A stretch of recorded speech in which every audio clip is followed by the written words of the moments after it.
c'est là où encore je suis obligé de revenir à la langue. Parce qu'apprendre la langue, c'est apprendre la culture en réalité. Si on apprend une langue sans apprendre une culture, on ne connaît pas la langue. C'est comme ça.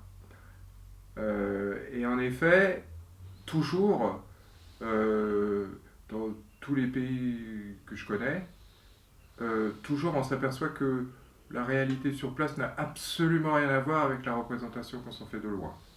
Rien. Ce que je voyais, les reflets médiatiques ou culturels en France notamment, mais pas qu'en France d'ailleurs, des pays que j'ai traversés, des expériences que j'avais eues, etc. J'avais envie ouais, de corriger la note avec une touche de réalité, à travers la fiction, évidemment. Parce que la fiction, ça projette un autre jour. J'avais effectivement envie de corriger l'image et le reflet qu'on a et qui est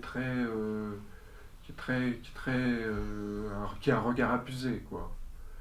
Je me souviens par exemple, et ça a vraiment, c'est pas la première fois que je m'en suis aperçu, mais ça a vraiment conditionné vraiment ma vision du monde. Je suis passé donc en 2004 j'ai fait assez rapidement New York, Paris, Kiev. À chacune de ces stations, j'ai vu une couverture complètement différente de la révolution orange qui venait d'éclater. La France n'était pas encore complètement otane comme maintenant, donc on avait un espèce de point de vue post-gaulliste. L'Amérique était, comme d'habitude, l'Amérique bushienne était déchaînée contre le poutinisme, etc. Et à Kiev, il y avait encore une toute autre vision suivant qu'on était pro-révolution orange ou pro-Yanukovych. Parce qu'il y en avait aussi.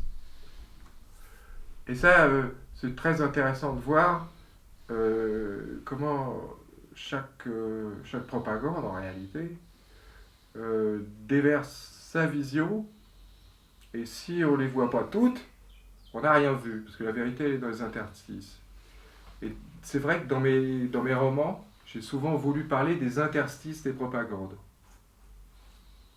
Parce que je pense que c'est là qu'il y a la vérité de l'histoire, et de l'histoire contemporaine, et des réalités humaines.